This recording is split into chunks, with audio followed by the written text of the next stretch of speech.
There was one story in that book that I read that I found particularly interesting, and it was the reaction or consequences of the mill girls having to adhere to a strict timetable that was punctuated by a large outdoor bell housed at the mill, and it was loud enough for anyone to hear.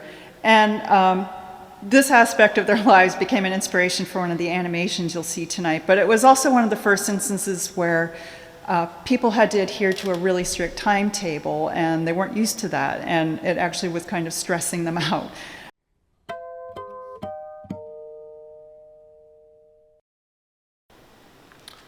Hello, I'm Bob Perry, and I welcome you to the Charles River Museum of Industry and Innovation, where I am privileged to work as executive director. As you may know, our museum is located in what is now known as the Francis Cabot Lowell Mill. Francis Cabot Lowell and a group of investor partners founded here in 1813 the Boston Manufacturing Company. It was the first fully integrated factory in the world, the very textile mill that supercharged the American Industrial Revolution. In 1826, what is now the world-famous city of Lowell, Massachusetts, was named in honor of the founder of this business. It was in the early 1820s that the team that established the business here started to propagate throughout New England what they did here in Waltham, beginning on the Merrimack River in Lowell. Today, we are most grateful to the Lowell Institute, established in 1836 by the will of Francis Cabot Lowell's eldest son, for underwriting events like this. What goes around comes around. The Boston Manufacturing Company pioneered a great many things. Among them, it was the first modern industrial corporation. It was the first textile mill that transformed raw cotton into finished cloth in a single building, made possible by the power loom perfected by Paul Moody, who himself is the namesake of many New England Moody streets. It was the first brick textile mill, and it was the first large business concern to employ women as its primary workforce, workers we know today as mill girls. Today, this mill is a National Historic Landmark. We as a museum have many historically important stories to tell about the many cornerstones of America's industrial emergence that were laid here. Telling those stories well and in the different ways that different audiences learn best is a challenge we're always working to meet. Recently, we were blessed by the immense talent and skill of Macy Lawrence, a great visual artist and animator who's been a huge help in telling some of those amazing stories. As a capstone project for her master's degree program, she created 3 very enlightening and entertaining animated short films about aspects of the history of our extraordinary site, films that also demonstrate very high quality production values. People will be learning from these films for many years to come. We're so fortunate to have Macy here with us today to present these films, but especially to discuss her process, the tools and techniques she uses. And if you've ever wondered, how do they do that? Well, we're about to be gifted insight into one very effective and engaging approach. Macy Lawrence is an animator based in Waltham, Massachusetts. She's currently an art director for Cengage, or National Geographic Learning. Earlier this year, she earned a master's degree in digital media studies from Harvard University's Extension School, which also happened to be founded by a descendant of Francis Cabot Lowell. Outside of her professional endeavors, Macy enjoys learning about history, obviously, and spending time on Cape Cod. Please welcome Macy Lawrence. Thank you, Bob, for those very kind words, and I'd also like to thank the Lowell Institute for sponsoring this series of talks. I am delighted to be back to talk about the making of this project, Millpower, that is actually still ongoing, but it started with pre-production around this time last year, and as Bob mentioned, it was a capstone project for a master's degree program that I finished in May of this year. But it still feels a little strange to be up talking in front of people because, first of all, I'm not a historian, I'm not an engineer, I'm not an academic, I just sort of do art and animation. But, and here's the dad joke, I'm afraid. I'll try to make this as animated a presentation as possible, so you can all groan now. So I'll be talking first a little bit briefly about my background and my family's connection to mills, which probably spawned some of my interest for these projects I've been working on. And then I'll be talking about some research and history. So I first did a project about 2 years ago, and a lot of the research that I did for that project was funneled into this animation project that I'll be presenting to you. Then I'll be talking about some of the major steps that are involved in pre-production and production for animation. Now, not all animations necessarily use all these steps, but they're fairly common. So I'll go through all those different steps and tell you about them. And then I'll show the 3 completed animations and then take any questions, or if there are any. So I'm originally from Brookline, Massachusetts, but I moved to Chicago and lived there for many years after college, and then decided I was ready for something of a career change. So I moved back to Massachusetts to study 3D animation. And I did that at the Boston University Center for Digital Imaging Arts, which is a huge mouthful to say.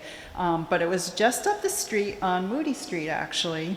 Unfortunately, the school is now closed, but it was a very rigorous program. It was about 8 months long, fairly intensive, of 40 hours a week, plus a lot of nights and weekends. And during that time, I was trained to use a program called Autodesk Maya, which is a 3D animation program. And this program is widely used throughout the entertainment industry in film and animation and commercial work.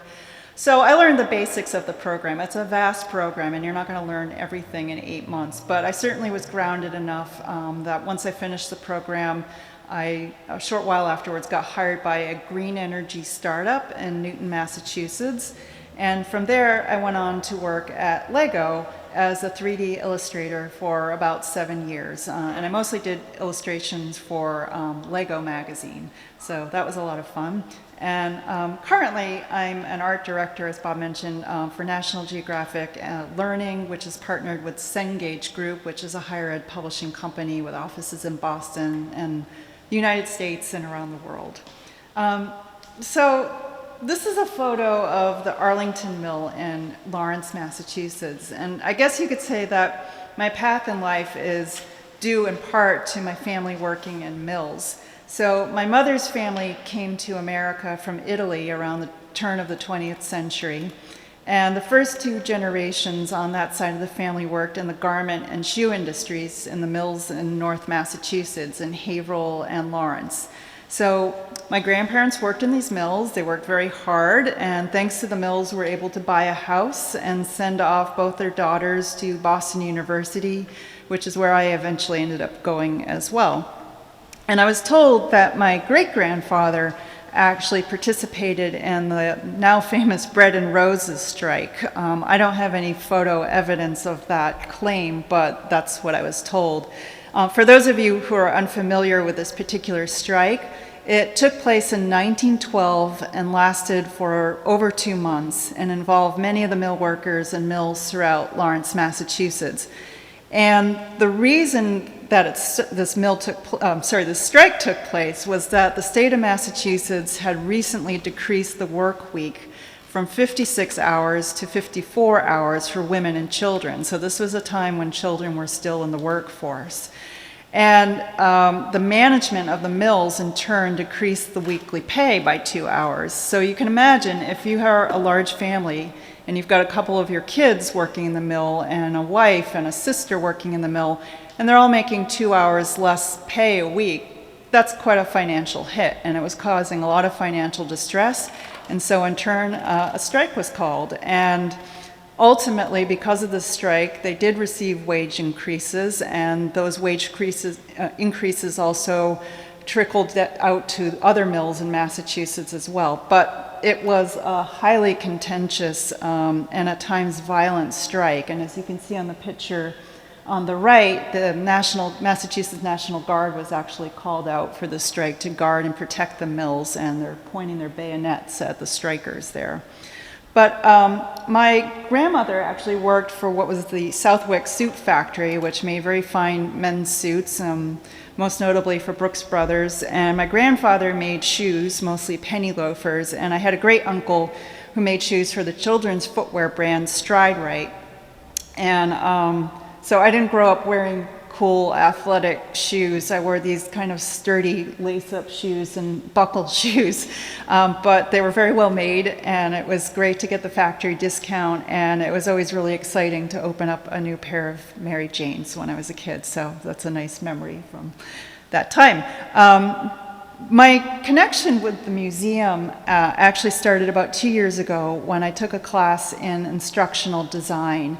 For those of you who don't know what instructional design is, it's kind of the process of building learning modules or experiences, and that could be for school. So if you're a grade school student learning about the Industrial Revolution, it might be created for that. Or if you're in the workplace and you're learning about a new piece of equipment or health and safety rules, it might be a learning experience for that. Or it could be for an institution like a museum. So I decided to use this mill as the starting point, and I reached out to the museum as I began to research my project, which ultimately focused on the activism of 19th century mill girls and their advocacy for the enslaved people of the American South. So I'll just speak briefly about the mill girls. While both men and women worked at mills like the Boston Manufacturing Company, women were in fact the vast majority of the employees. In the beginning, they came from rural farms throughout New England, drawn by the opportunity for steady work and for decent wages. Many of the mill girls not only supported their family farms back home, but sent brothers to college with the money that they were earning, and in some instances even themselves onto higher education. And at the same time, they may even have a little extra money left over to buy things for themselves. It was really one of the first times that women were earning their own money and using that money to buy things for themselves. And shops sprung up accordingly in these mill towns to cater to these women customers, and sort of one of the starts of sort of the consumerist culture. So this is an image of some mill girls from Lowell. I think it's probably from around the late 1800s. But not long after the large textile mills opened, conditions for the mill girls worsened. So the founder of the Boston Manufacturing Company, Francis Cabot Lowell, he aspired to create something of a utopia, a work utopia. He had visited the mills in Great Britain and was kind of shocked by some of the working conditions there. They were not good, and the workers were in bad health and terrible. It was just not good at all. So he wanted to make some changes when he came here, and he wanted to offer safe and stable working and living conditions. The mill girls were well fed, they were well looked after in their boarding houses, which was part of this complex. They had boarding houses right here, and there were matrons to look after them, and they were offered lectures to attend if they wished. So at first it started out pretty well.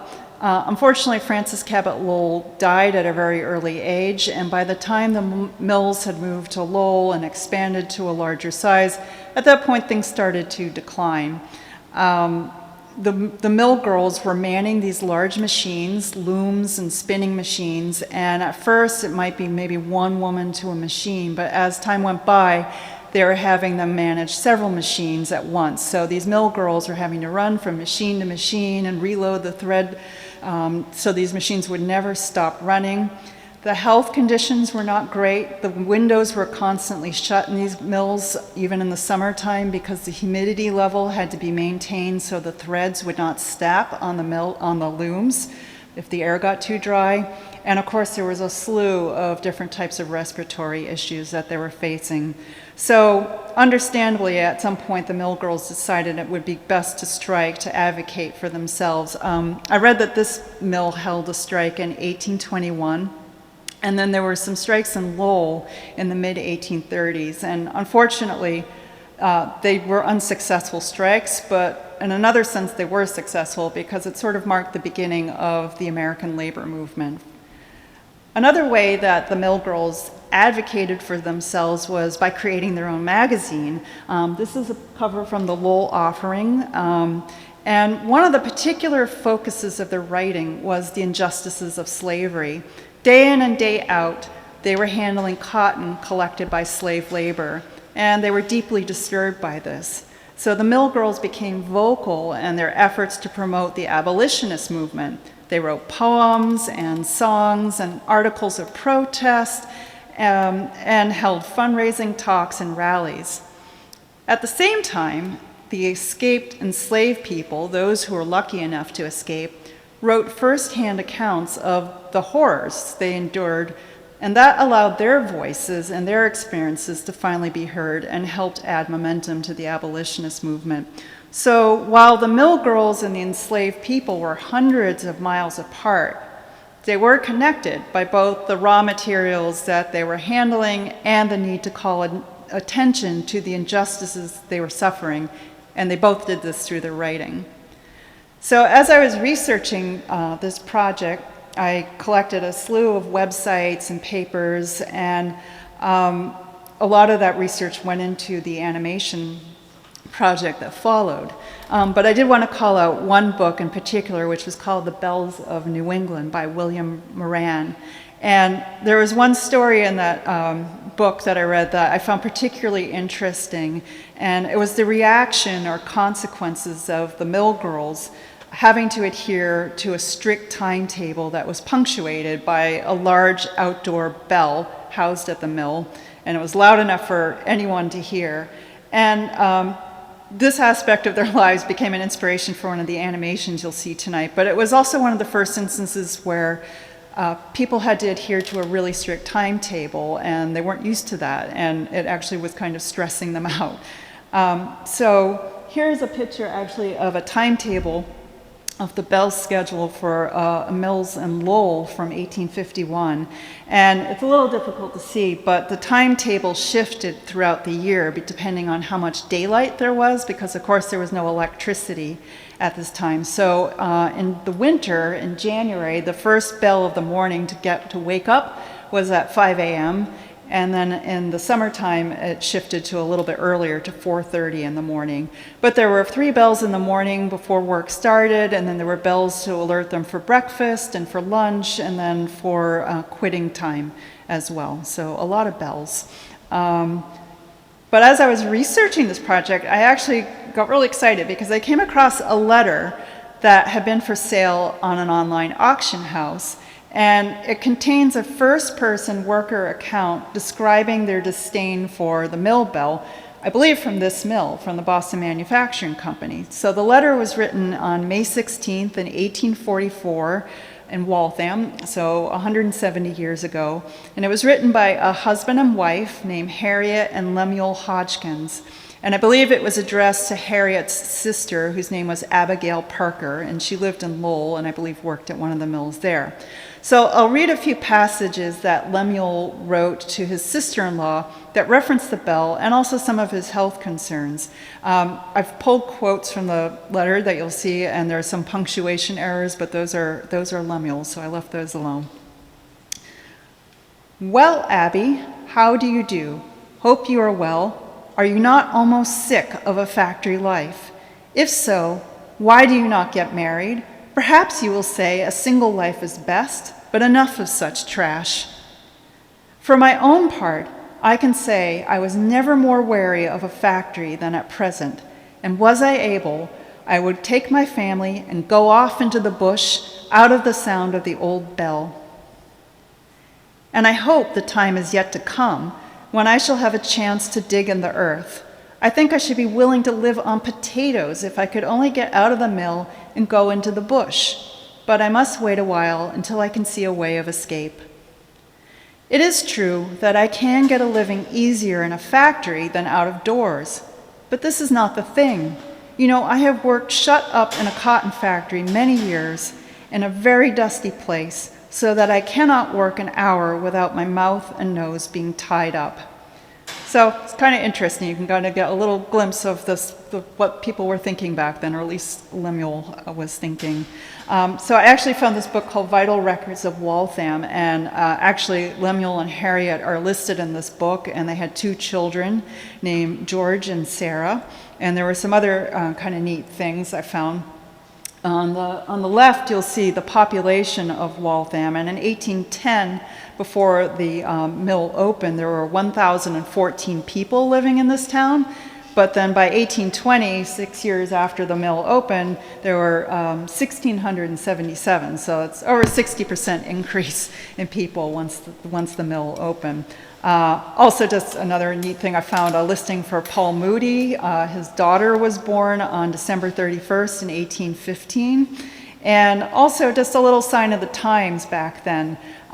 There was a baby born named William Lloyd Garrison Knowlton. So you can see that the influence of a famous abolitionist like William Lloyd Garrison was having its effect on how children were named. Unfortunately, this little boy passed away 5 months later, but that was quite common back then. So the pre-production phase for the animation series came about because my contact at the museum said, well, you just finished this project for your instructional design class. How about doing your capstone project for us too? And I was like, okay, that sounds good. So I met with the museum educator, and it was suggested that we keep partnering, and a need was identified to create some sort of video content for school kids, offering kind of essential historical lessons on the significance of life at the Boston Manufacturing Company and Waltham's role in the American Industrial Revolution. Unlike some of the videos that you may have seen on the Charles River Museum's website, these were kind of aimed to be a little bit more accessible in terms of content to a broader audience and a younger audience. So I came up with a long list of possible topics, and that was narrowed down to 5, and I completed 3 for my capstone because that was all I had time for, and the 2 more are on the way. So one of the things I had to do to prep for this project for my class was to create an audience or understand who the audience was. So I did that by creating what are called user personas, and that really is just a fancy way of saying a make-believe person. But you have to sort of identify all their needs and wants, and then, target what it is that they're really looking for. So this is a brief summation of the first one I created, which was a girl named Izzy, who's in middle school in 7th grade, and she's about to start doing a project on the Industrial Revolution with a group, and she needs some information quickly so she can then know where to pursue and go deeper with knowledge, but she needs to get an overview first. The second was for an educator. The Industrial Revolution is typically taught around grades 5 to 8. For example, Ohio's learning standards teach in their social studies classes in the 8th grade, and I know National Geographic has provided a curated collection of articles for grades 5 through 8. So while the introduction of this era history has remained pretty consistent, less consistent have been the national reading scores across all levels, which unfortunately are in decline. The National Literacy Institute in the United States estimates that approximately 40% of students across the nation cannot read at a basic level, and 54% of adults have a literacy below the 6th grade. So the goal of the museum and this capstone was to be able to provide some sort of visual way of learning this historical content for people who might be reluctant readers or intimidated by books. So the final persona is maybe someone like that, who maybe has an interest in history, but maybe is a little intimidated by a large history book and wants to find an easier, more accessible way to gain that material. I also had to research other animations out there that covered the same area that I did. And there were lots of videos on platforms such as YouTube, but not quite as many animations. But I did find these 3. One is a series called History in a Nutshell by English Heritage, which maintains and manages a lot of the most important historical sites in the United Kingdom. And then there was a series called Pursuit of History and Smile and Learn. And they're all really good. The major shortcomings that I saw in them that I tried to avoid in my work was cramming a whole lot of facts into not too much time, and then also not really providing much context or information behind those facts, sort of like the why of things or what's happening. When I met with the collaborators at the museum, I was given a style direction of the mid-20th century style of animation, and this delighted me because I'm not only very fond of that style, but it's also a lot faster to produce, having less detail and bolder, simpler designs, and the animation itself, the movements are also very simplified compared to, say, Disney's Pinocchio or Pixar's Toy Story. But I think it has great appeal. The examples here are from Disney's Donald and Math Magic Land, and then there's a concept art illustration by Maurice Noble for Warner Brothers Looney Tunes Bugs Bunny cartoon What's Opera Doc. I also really enjoyed the artwork of Charlie Harper, who was a mid-century artist and illustrator, and Mary Blair, who was one of the few female concept artists at Disney during their golden era and did concept art for Cinderella and Peter Pan and Alice in Wonderland. So animation, unless it's in black and white, has color, and it has a color palette. So this was the palette I used for my project. It's a lot of colors, but it's a palette that I use in a lot of my work because the colors are actually good for accessibility for people who might have color blindness. You'll notice that there are no super bright reds or fluorescent greens or yellows, and those colors are hard to see if you have color blindness, and they also don't offer very good contrast against whites, and it's harder for people with vision impairments to see. I also created a skin tone palette, and my starting point for that was actually looking at the website from MAC Cosmetics because they have a wide range of foundation colors, so it's very accessible. So that's where the skin tone palette came from. And then below that are some examples of the brushes I used for the animations, and these are actually digital brushes, so they're not real brushes with bristles. So this is a brush set called Kyle brushes, which is in Adobe Photoshop, but they replicate and mimic real-life brushes very nicely. So those were the 3 brushes I used primarily for the work. And then this is just some of the concept artwork that was created before the animations began using those colors and those brushes. So the program I used to do most of the artwork in was Photoshop, actually. And the last time I was here, I described the workflow in Photoshop as something like a Dagwood sandwich. And someone mentioned that people might not know what a Dagwood sandwich is any longer. So I included 2 pictures of a Dagwood sandwich, first with Dagwood from the Blondie comics, and then Scooby-Doo and Shaggy. And so you can see all the layers of stuff, and that's essentially what a Dagwood sandwich is. So if you look at the picture on the right, this is a screen capture from Photoshop, and all those little white squares represent layers, just like the layers in that sandwich. So each one of those different people is a layer. So if you look at the wall with the windows and the curtains, that's at the very back. So that's really the bottom layer at the bottom of the stack, and then everything else moves up the chain. So whatever's at the very top is closest to the top of the stack. So that's really the workflow for Photoshop. You're always working in layers. I also created storyboards for each of the 5 scripts. So a storyboard is like a comic strip, and it calls out the key visual moments in an animation or a film. So each of these videos averaged about 2 to 3 minutes for their runtime, which is about 2 to 100 words script. So about 100 words is about an animated minute. So each of the storyboards had about 40 frames of illustration, so it's about 200 illustrations for the 5 scripts. And then the next step for me was to take the storyboards and convert them into what's called an animatic. So it's an assembly of the storyboard images on a timeline. So you kind of get to see your timing of things to make sure if you have enough drawings or few drawings, and you'll put in your soundtrack as well. And it's just a way to kind of test it before you actually have to go forward, and it saves a lot of time in the long run just by having that laid out for you. So let me see if I can get this to play. Let's talk about Paul Moody. Who's that, you might ask?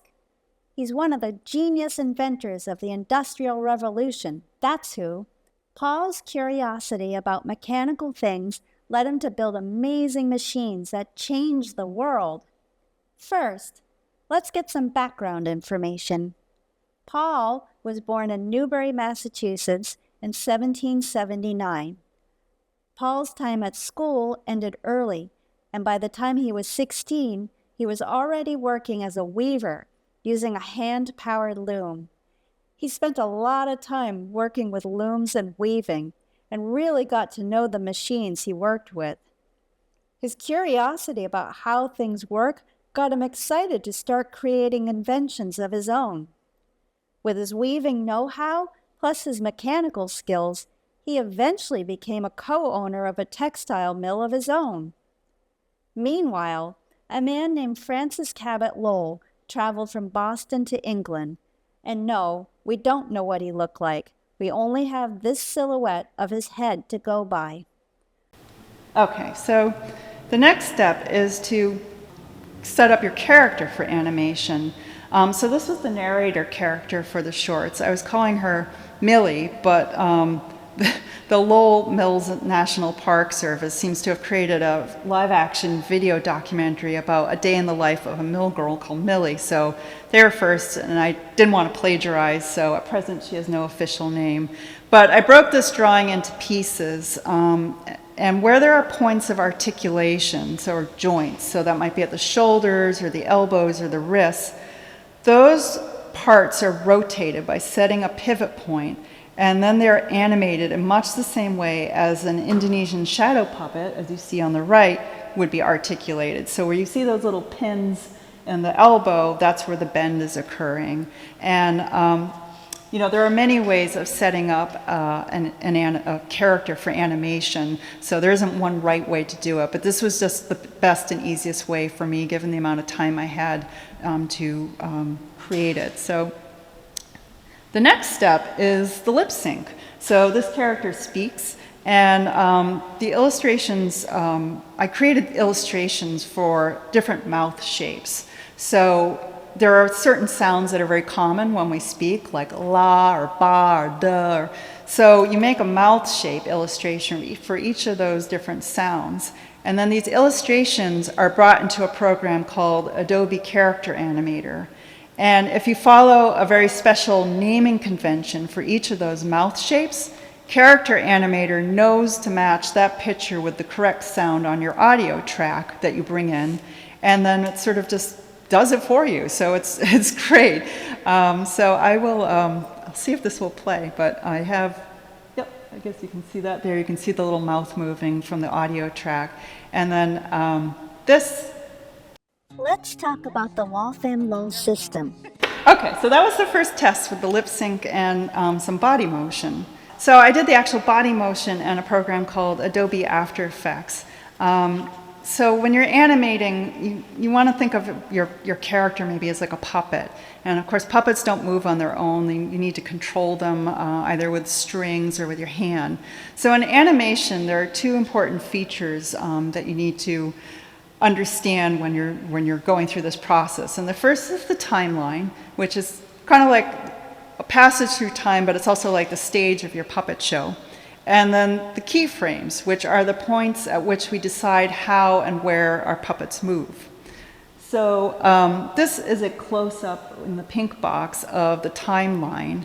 And it's kind of like a ruler measuring time from start to finish. So your animation could be 1 minute or 2 minutes or 10 minutes, and it will measure all those intervals of time. And each division on this ruler is a moment of time. So by moving along this ruler, you can see how your animation changes at different points. So it's just like watching a puppet show from beginning to end.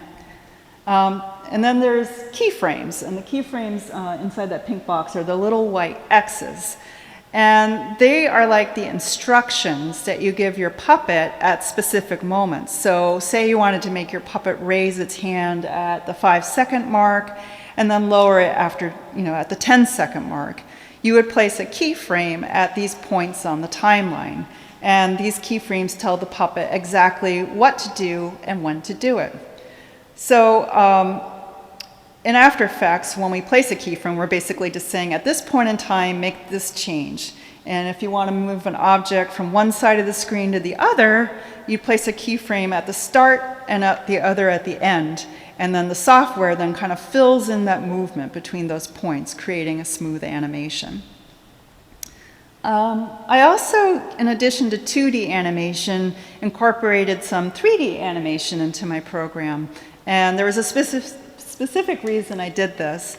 So I built this sort of very simple kind of toy-like model of a power loom, which is a machine to weave cloth on. And if you wanted to show this loom from different angles and you hand drew it, well, you'd have to make a drawing for each of those different positions. So if you wanted it from the side or the front, you'd have to draw it over and over from each different perspective, which is a lot of work and a lot of time, and I didn't have that much time. And it was actually faster for me to just build one power loom in Maya, and then every time I needed a new angle, I would take a camera that's inside the program and just get a new angle, and then I could render it out for an animation sequence. And so the way you tumble around it is very similar if anyone's ever done a visualization on their phone, like an AR visualization with a sofa or something like that, to see what it will look like in your living room. That's what it's sort of like, and you can move around and then get that angle that you're looking for. So this really was something of a time saver, and it was more efficient for me. And then I was able to actually make this 3D object look more like 2D, so it conformed with the rest of the series.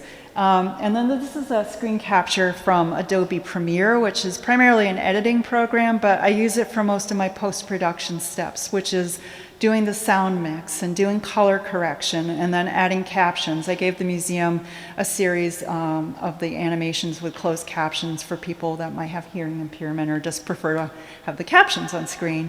And then you also do your final exporting out for your files that you might share with a platform out of Premiere as well. So this actually just shows as well some different stuff going on the screen here. The orange bar at the top is actually where the closed captioning was taking place. So basically you just feed your script into the program and it breaks it up into closed captions. It's very, very easy. And then I also have the sound mix below. So the green squares, again with the layers and the Dagwood sandwich, those are all different sound effects. And then there's also a green layer that is the music track that went under all the animations. And yeah, so that's, I'll show you a little bit of a close-up there so you can see a little bit better. And then the pink track is just the, with the sound wave in it, is actually the audio from the animation. So that's the narration that you're seeing there. All right.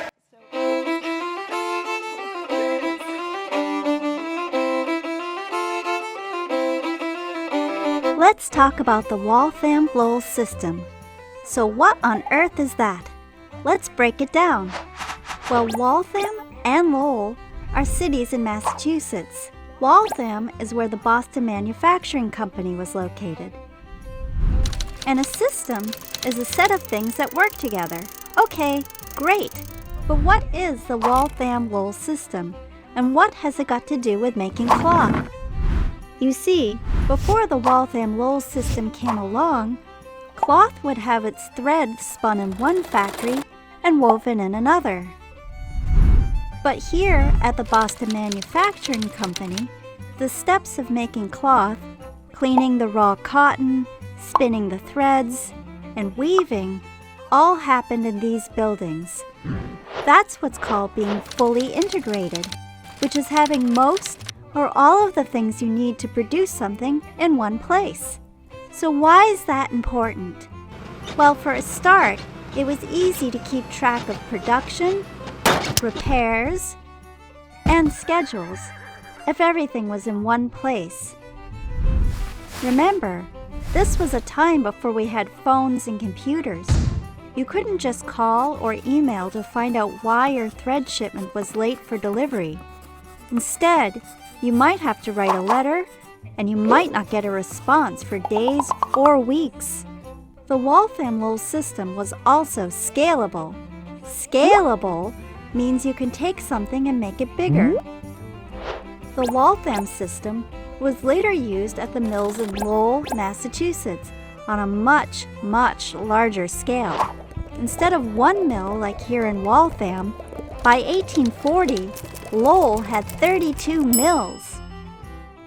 An important part of the Waltham system was that it hired hundreds of people to not only work at the mills, but to also live in housing owned by the mills. That's what I did. I came to earn extra money for my family and myself. Later, when the bigger factories of Lowell were built, thousands of women from rural New England farms came seeking work and to live near the mills. So us mill girls were as much a part of the Waltham-Lowell system as the looms that made all the cloth. And we worked hard, 12 to 14 hours a day, 6 days a week, following a strict schedule to keep production moving forward. Without us, the Waltham-Lowell system simply wouldn't have worked.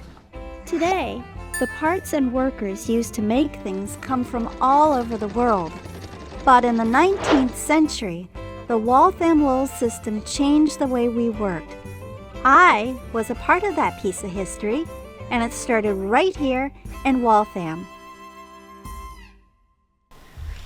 Okay, so that was the first one, the Waltham-Lowell system. There are 3 of these that are completed, and they each took about 3 weeks to create from start to finish, not including the writing of the scripts. And so it was a very quick production schedule, quick turnaround, especially because I was working days, so it was mostly nights and weekends that these were created in. All right, so I'll play the next one because as soon as I hit the thing, it'll start, I think. And I did trim off the opening title just because you've already seen it, so it's exactly the same for all 3. So let's see if this starts.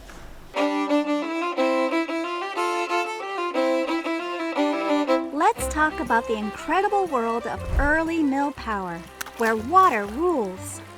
Many of the early textile mills were completely powered by water. It's why here in Waltham, Massachusetts, the Boston Manufacturing Company was located right next to the Charles River. Later, when the big mills of Lowell, Massachusetts were built, they stood next to the Merrimack River, using its water power. Rivers have a current, or force, that keeps the water in motion.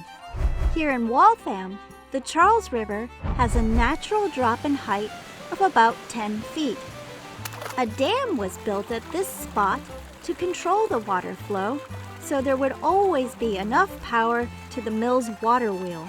A canal directed water from the river above the dam through a tunnel beneath the building to spin the water wheel. The water returned to the river below the dam.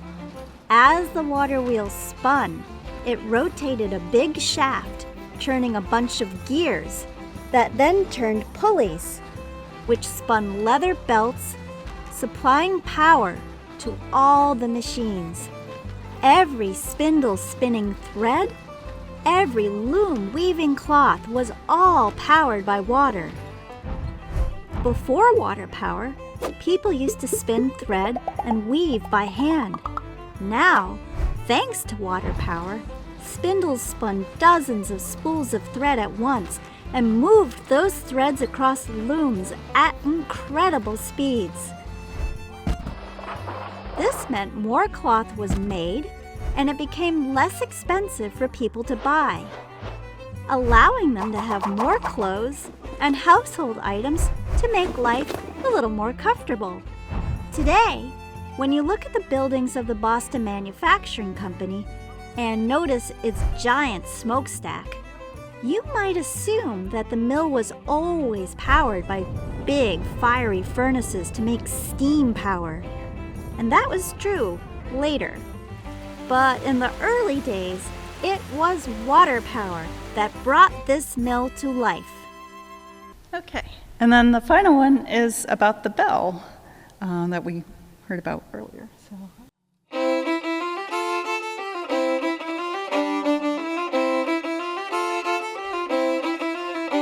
Let's talk about the bell at the Boston Manufacturing Company. Wait, why am I talking about a silly bell? Well, if you worked at the mill, that bell was super important. In fact, you could say it ruled our lives. Seriously. You see, long before you could set a personal reminder on your phone, we had the bell. And this bell had a whole lot of reminding to do. It would remind us to wake up, remind us when to eat breakfast, remind us when to start work, when to eat lunch, when to return to work, when to finish work. There was just so much reminding and ringing, ringing, ringing. A lot of us mill girls grew up on farms, where we also kept busy and worked long hours. But one big difference was that we didn't have a bell telling us what to do several times a day. Don't even think about it. We just did what needed to be done at the time and pace that seemed best for us. But here at the mill, we had no control over when and where to do things. Instead, the bell let us know. All day, every day. It got to a point where a lot of us couldn't stand the sound of that thing. Plus, if we were just a few minutes late to work after the bell rang, we might be sent home to our rooms with no pay for the day. Or worse yet, fired. What's interesting, though, is that the bell schedule marked the beginning of using time schedules to keep things running in a predictable way. Think about trains coming and going from stations, and later buses and airplanes. And lots of jobs follow schedules of when to arrive, eat lunch, and go home. Most schools have schedules that they follow for classes, activities, and recess. If you visit the Charles River Museum of Industry and Innovation here in Waltham, Massachusetts, you can see one of the bells that was used here at the mill. Just do me a favor. If you happen to see me, please don't ring it. All right, well, that's the presentation. Thank you so much. And if there's any questions, please feel free to ask. Excellent work. I can tell you must be up all night, every night doing that. So you said you did the artwork in Photoshop? Did you start with a pencil sketch and trace it? Or did you just go in with a brush or? Well, I really worked off the storyboards for the final art. So the storyboards were created in Photoshop as well. And yeah, they were very loose sketches, really. I did probably, I can't even remember now, but I think I did start off with some very basic pencil sketches just in a notebook, and then those were translated into Photoshop. But once I had those storyboard images, I just kind of brought them into the final, the high-res version of the illustration, and used those as the basis for them. So, yeah. Great. And the 3D part, you mentioned the loom. What about the bell? Was that 3D? That was 3D as well, yeah. Just to get that, it was faster to just, for the swinging, the three-quarter swinging action, to do that. And, works really nice. Yeah, thank you.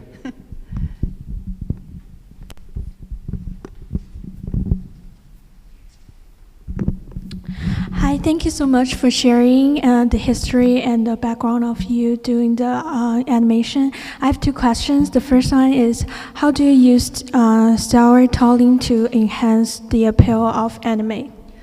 I'm sorry, what was Oh yeah, how do you use storytelling to enhance the anime? Oh, well, yeah, I mean, there's proof that telling a story actually helps people remember things. So it's always good to have some sort of story. And I kind of approached these when I was putting them together with the idea of having this narrator who was in fact also an employee of the mills, because it would just make it seem more immediate rather than just having someone pointing at things or just having objects come on screen. So I really wanted to have that connection because the mill girls played such an integral role in the success of all mills really at that time period. So. Yeah, the narrator is pretty nice, and I love the storytelling method that you use. It is very interesting, and it is, very good for kids to watch. And the next question is, which part in the creation of anime you found most challenging? Oh, well, I think character setup is for me usually the most challenging. As I said, there's lots of different ways you can set up a character, and usually that's the portion of animation that's called rigging. And it's kind of like almost creating a skeleton for the character. And originally for this series, I was using a plugin that's very popular for After Effects called Duick, and it's great for doing character animation. However, for whatever reason, it was really slowing my computer down. So every time I did something, moved an arm or something, I was getting the spinning rainbow wheel, and it just got so frustrating that I had to basically abandon that workflow and go with a much more simplified rigging process for this, which wasn't really what I wanted to do, but it is what it is. But I always find rigging difficult. I find it very challenging in 3D animation as well. It's a very time-consuming process. It's better now than it used to be, but it still takes a certain amount of time. Yeah. Thank you so much. It's fascinating. Thank you. Hi, thank you so much. I'm curious about your consultation with the museum, and I'm assuming it involves the script and the actual imagery that's used, so it's accurate. And how you found that process? How many times were you going back and forth, both with imagery or with text, in order to make sure you get it? It was pretty streamlined, actually. I wrote the scripts like around this time last year. And I turned all those drafts into the then museum educator, and they were reviewed, and there were a few notes here and there, but yeah, the process was pretty smooth. And then from there, I submitted the final scripts and said, these are the final ones. You need to sign off on those because this will become the narration for the films, for the videos. And then the next step was creating the storyboards, which I shared with the museum, and those were reviewed. And then the first round of animation, so I sent a rough cut. A rough cut is sort of like your first version of the animation. And so those were reviewed on a video reviewing platform. And I think on one of the animations, one or two, there was something that needed to be changed after it was realized that there was something that was incorrect. So I went in and actually did some adjusting on that particular scene, drew a couple new drawings, and then inserted them into the animation. But overall, the process was very, very smooth and pleasant. Thank you. Yep.